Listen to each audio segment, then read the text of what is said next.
You arrive before sunrise. No one greets you. No one needs to. The carrier runs on routine, not welcome. Steel corridors, low ceilings, the constant hum of machinery vibrating through your boots. You're 22, fresh out of flight school. Call sign newly assigned. Still sounds unfamiliar when someone says it. You share a bunk stacked 3 high. You learn quickly. Top rack means you climb in silence. Middle rack means you wake when others move. Bottom rack means you smell everything. At 500 hours, the first alarm. Not urgent, just routine. You dress in the same sequence every day. Flight suit, zippers checked twice, gloves folded into the left pocket, helmet carried, never worn indoors. You don't ask questions. You follow the line. Year 1. You start at the bottom. You're not flying missions yet. You observe. You sit in briefings where your role is to listen and write coordinates, weather patterns, fuel calculations. The senior pilots speak in abbreviations. You nod like you understand. You log 2.1 hours of supervised flight time per week, mostly drills. Takeoff, landing, emergency procedures, again and again.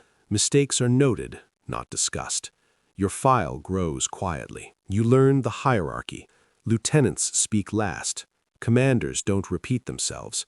The air boss doesn't look at you at all. You are replaceable.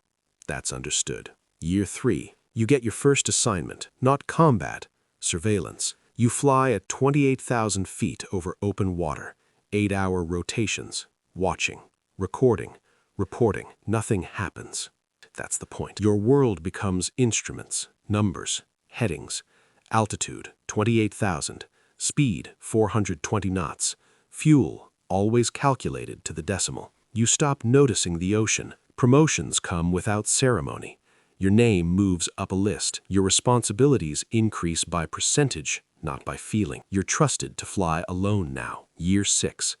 You're a lieutenant. You train the new ones.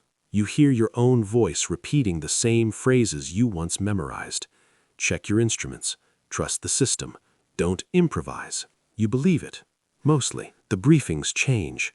More classified material. More redacted slides. Iranian airspace appears more often on the maps.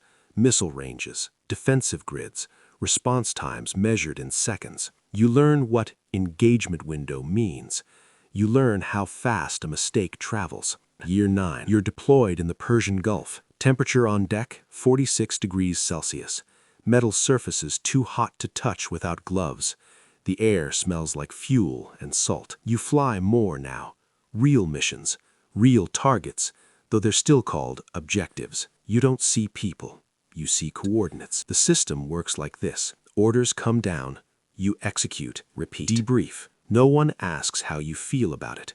That question doesn't exist here. You begin to understand the gap. What was promised, precision, control, clarity. What exists, uncertainty, pressure, and decisions made with incomplete data. But you adjust. Everyone does. Year 12. You're a commander now. Your name carries weight, not because of who you are, but because of your position in the structure. You approve flight plans. You sign off on risk assessments. You notice how language changes things. Collateral damage estimate, minimal. Target, neutralized. Words make actions manageable. You stop thinking in specifics. You think in outcomes. At home, conversations become shorter. You miss birthdays, anniversaries. You send messages instead of showing up. You tell yourself it's temporary. It isn't. The mission. The order comes at 0317. No build-up, just a briefing marked urgent. Iranian missile installations. Confirmed threat to U.S. assets. Strike authorized. You've trained for this for over a decade. Now it's procedural. You review the coordinates, cross-check fuel loads, assign pilots. You choose yourself to lead. Not out of courage, but of expectation. The flight. Takeoff is routine. It always is. The ocean is black beneath you. The sky is empty. Your instruments glow steady. At 32,000 feet, you cross into contested airspace. No announcement, just a shift in tension. Radar picks up activity, then the warning tone. Missile lock. You respond the way you were trained. Countermeasures, evasive maneuvers. Communication stays controlled. Your wingman reports a hit. His signal disappears 14 seconds later. You continue. The target is 9 seconds out. You release. The strike lands. There's no visual confirmation, just data. Mission success. The realization. On the return, there's silence. Not external, internal. You've completed the objective exactly as designed. Every step followed, every protocol executed. And still something doesn't align. You don't know what the strike changed, really. You don't know who was there or who wasn't. You realize the system was never built for certainty, only for continuation. Year 15. You're no longer flying regularly. You sit in rooms now, air-conditioned, quiet, screens instead of skies. You review missions conducted by others. You sign approvals. You recognize the patterns.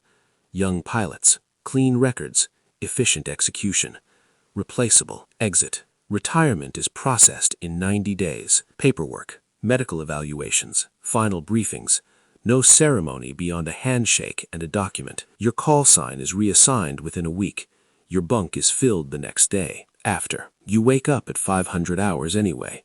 No alarm, just habit. There's no engine noise, no steel corridors, no briefings, just silence. You read reports sometimes, public ones, simplified versions of events you understand too well. Operations continue. New names, same structure. The system doesn't pause.